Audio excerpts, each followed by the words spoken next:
Merci. C'est pas seulement le juriste qui parle, c'est aussi l'élu local, le premier adjoint de Melun, le président de la communauté d'agglomération de Melun, qui a défrayé la chronique il y a peu de temps et qui sait comment les problèmes de sécurité peuvent se poser dans une ville de cette taille, 40 000 habitants. Alors, je crois que pour nos concitoyens, il y a deux choses, deux chiffres qui sont devenus inacceptables. Inacceptables. Ils ont été cités plusieurs fois, plusieurs reprises ce matin.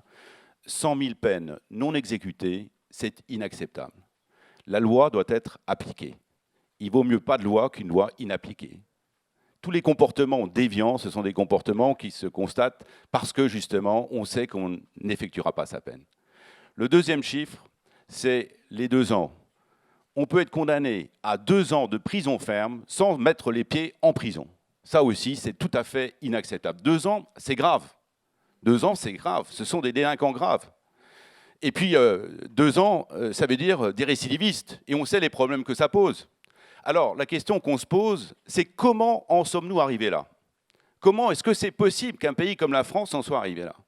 Première raison, et il faut la chercher à gauche. Il y a un discours idéologique complètement irresponsable qui ruine l'autorité de l'État. Et il faut lutter contre ce discours. Deuxième raison, il y a aussi des torts de notre côté. D'abord, nous avons été empêchés de réaliser notre programme. Nous avions lancé un programme de PPP. Il a été interrompu. Donc, on s'est arrêté en route. Deuxième chose, les 2 ans, c'est une réforme mal pensée et c'est une très bonne idée, enfin, que nous voulions aujourd'hui repartir sur 6 mois. Bien sûr que c'est ce qu'il faut faire. Quel est le résultat de tout ça? Le résultat, c'est finalement une démoralisation de nos forces de sécurité, une démoralisation de nos magistrats. En fait, la chaîne pénale, elle est unique. Il y a 2 jambes. Il faut, si nous voulons assurer la sécurité de nos concitoyens, marcher sur les 2 jambes. Il y a la police et il y a la justice. Je pense donc qu'il faut absolument que nous reprenions tous tout ce chantier. Et il est important de faire avancer les 2 du même pas. Qu'est-ce qu'il faut faire? Trois pistes. Première chose, il faut évidemment augmenter le nombre de places de prison. Plus 20 000, c'est la fourchette basse, plus 30 000, c'est la fourchette haute. Il faut évidemment en passer par là. Il faut relancer les PPP. Il faut optimiser l'investissement dans les prisons.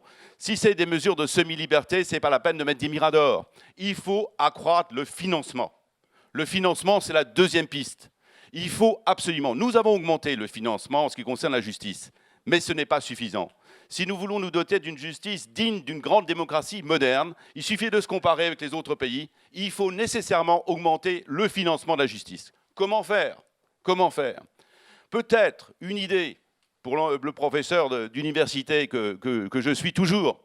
Ce qu'on a fait pour les universités, pourquoi est-ce qu'on ne le ferait pas pour la justice? Si on a privatisé une partie du capital d'une grande entreprise publique, et si on a pris cet argent pour remettre les universités à flot, pourquoi est-ce que la justice ne le mériterait-elle pas? Les sommes sont moins importantes. Il faut absolument que nous décidions d'agir pour notre justice. Et ce n'est pas seulement une question matérielle, c'est une question morale. Il y a 1000 postes vacants dans la pénitentiaire, plus de 1000 postes vacants dans la pénitentiaire, il y a plus de 1000 postes de magistrats vacants. Ça veut dire quelque chose. Dernier axe, il faut rétablir la confiance. La confiance entre notre police et notre justice. Il faut reconstruire la chaîne pénale. Il faut rétablir la cohérence. En ce moment, on se relance la balle. Ce n'est pas du tout la bonne direction. Pour rétablir la confiance, il faut absolument que le ministère de la Justice se recentre sur les tâches essentielles. D'où cette idée, peut-être, de se décharger d'un certain nombre de tâches accessoires. Mais dans le champ de sa compétence, il faut que le ministère de la Justice regagne toute son autorité. Comment peut-on imaginer qu'une loi comme la loi Macron, qui vient d'être adoptée, qui concerne toutes les professions juridiques judiciaires, les officiers d'État, les officiers ministériels, les auxiliaires de justice, et un grand pan de notre droit des affaires, comment peut-on imaginer qu'une loi pareille soit adoptée sans que le ministre de la Justice y participe de façon très active? Donc ce qu'il faut en définitive, ce que je propose, c'est, on l'a évoqué ce matin, un plan Marshall pour la justice. C'est ce dont nous avons besoin.